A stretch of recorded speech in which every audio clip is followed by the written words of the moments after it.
Hi, I'm Carrie, and this is Saunders Sisterhood.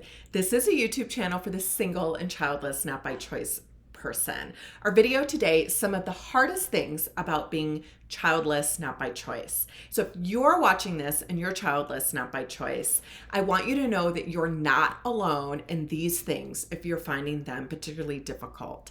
And if you're watching this and you know somebody who is childless, not by choice, this can be some insight into some of those things that might be particularly difficult for them, even if they're not sharing it.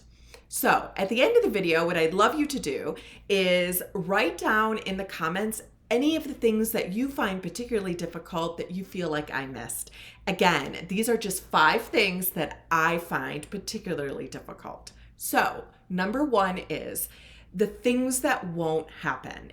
Grief related to childlessness is unique in that it's often a grief about something that didn't happen. It's not always an event that occurred that other people around you are aware of, and they understand that you're grieving and that you may need some extra support. Not having a child is, again, something that's just time is passing and it's not occurring.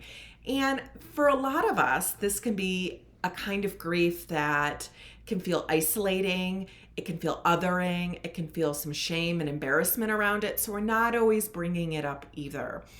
Along with that specific grief around not having a child is really the secondary grief things that occur. Not being able to share in the excitement of finding out you're pregnant, not being able to tell your loved ones that you're pregnant, not being able to go on vacations with kids. Maybe that's a good thing in some ways. Not being a grandparent, not being a mom that puts, gifts under the Christmas trees for your kids. There's just lots of these things that I think sometimes people don't understand, that when they occur, when you watch other people engaging in those things, it's difficult. First day of school, for example, or different milestones. The second thing that can feel really particularly difficult when you're childless, not by choice, is the change in friendships that occur. It's not just one person has kids and the other person doesn't. That difference impacts a lot of things about both of those people's lives, right? If you are somebody who is childless, not by choice, your schedule may be different. Your friend may not feel like you understand what they're going through. You may not feel like your friend understands what you're going through. People's ability to hang out and go out and do things changes as well. Sometimes people like to bond over common experiences. And when something like motherhood occurs for somebody, it can feel like there's less in common. It doesn't mean that you cannot be friends with somebody who has kids. I mean, we all have lots of friends who have kids, but it also might mean that it might be really helpful to seek out some supports and to seek out some friends that don't have kids. Easier said than done, I'm sure that you would ask. And there's some videos on my YouTube channel here that kind of talk about ways to do that. But change in friendships is really difficult because it can feel really isolating. The third thing that I think can be particularly difficult about being childless, not by choice, is people making assumptions about your life.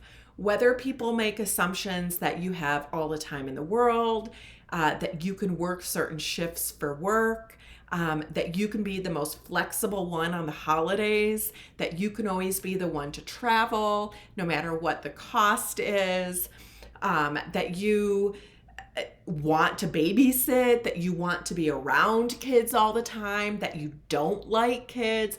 There's all of these assumptions that people make because somebody not having kids is unusual for a lot of people. So people make assumptions about why you don't,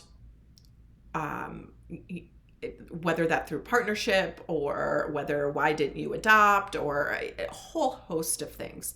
And it can be really difficult to feel like others are judging you.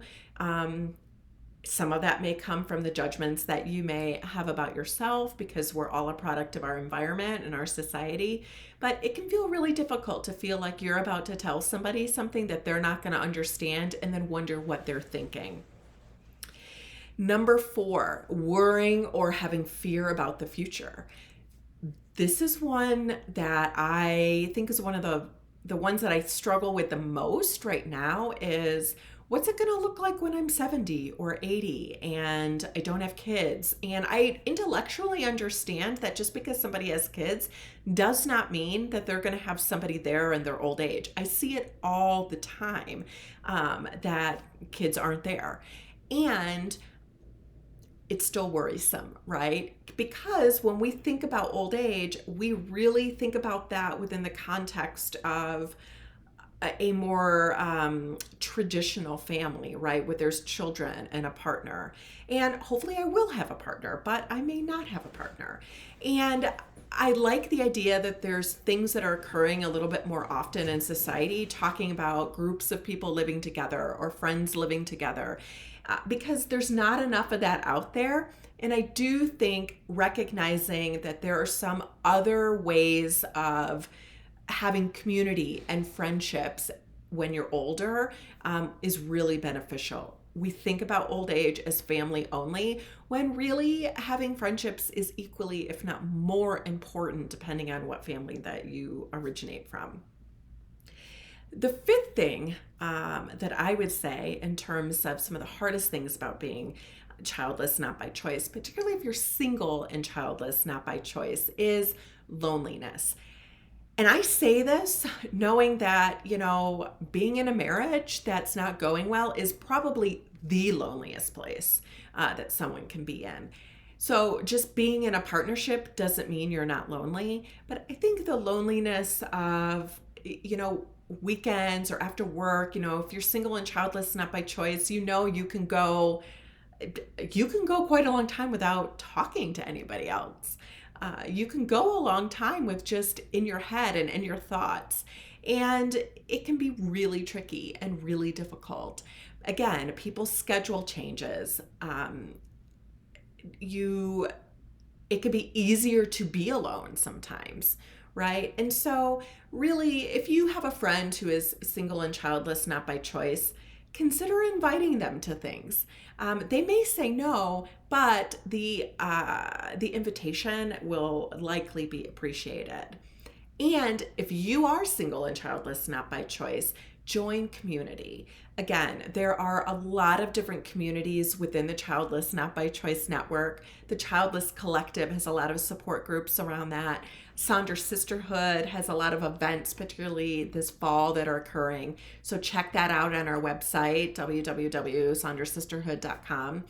And choose some low-risk ways of meeting new friends who are on this journey with you. Sometimes even just having somebody to text, having a plan, even if it's a virtual plan each week, can help you feel like you're a part of something and get out of that loneliness mindset a bit.